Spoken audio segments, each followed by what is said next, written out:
Greetings and salutations, Geo nerds. Well, this week we're going to talk about the Bee Gees, because I did that Cribb Island Road video last week and quite a few people said to me, hey T-Rox, what about the Bee Gees? You didn't talk about the Bee Gees, they're from Cribb Island. Well, no, they're not from Cribb Island, but they did live there. So let's have a quick look at that, just for all of you who grew up under a rock somewhere in the last 50 years. Who were the Bee Gees? Well, Hugh Gibb, he was a drummer and a band leader. He married a lady called Barbara Pass in 1944.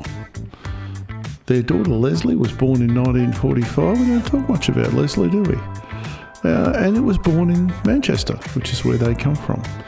The little family moved over to the Isle of Man in the summer of 1945. Interesting times this is World War II. The Bee Gees were a trio. They were brothers Barry, Robin and Morris, also known as Mo.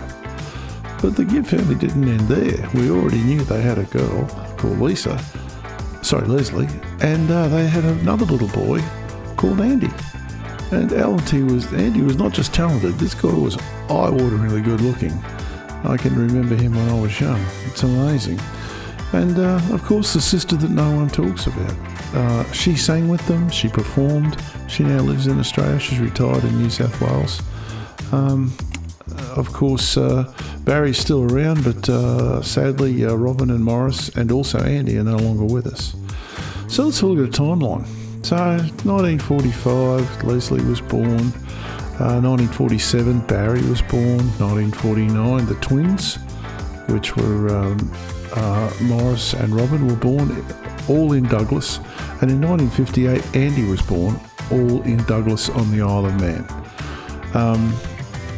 1958, the family moved to Australia, so Andy was just a baby.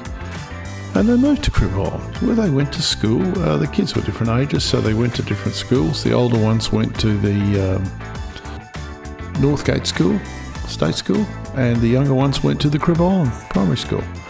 And we'll have a look at that in a minute. But yeah, they went on. They then moved to Redcliffe. They lived in a few places at Redcliffe, and they started performing at the Redcliffe Speedway. But there's anecdotes from the people who lived down at Cribb Island. They used to perform at the local shop just for ice cream and lollies, because the boys could sing. They really could.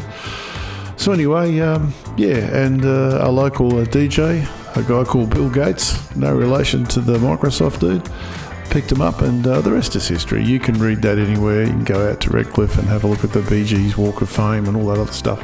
Well worth doing. I must admit, when I was young, I didn't really like their music. It was a bit too candy-ass for me. But lately, I acknowledge it's absolutely fantastic. Their performances, their lyrics, their harmonies, rhythms, everything, just fantastic. And I'd never realised how much stuff they wrote that they never recorded. They wrote for other people. So there you go. Anyway, let's have a quick look at some maps, and we'll have a look at what's left down there, and there's not much. So let's have a go at that now.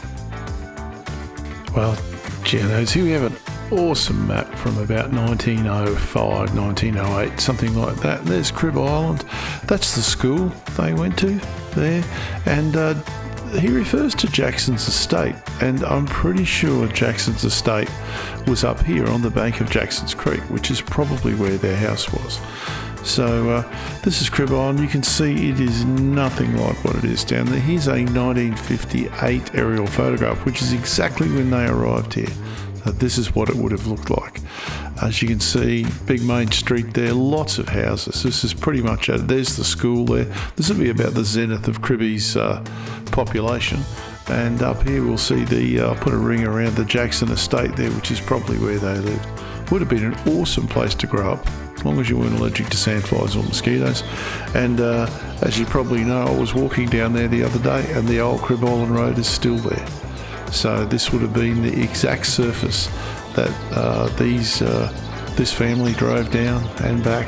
That's the Jim Sawley bikeway there. This is still there. You can drive along it. You can walk along it. You can't drive along it, actually. You've got to walk along it, but it's beautiful. Brisbane tuff cobble surface underneath bitumen. That tuff's probably been there for well over 100 years, and some of the bitumen probably has too. But there you go. The old Cribb Island Road, the Bee Gees in Brisbane. I've tied it all together, and it's not really my kind of video, but hey, it's history. And a mate of mine went to school with them at Redcliffe, so there you go. He went to school with them with the big guy, I think, Barry, at Redcliffe. So anyway, keep rocking. T-Rock's out.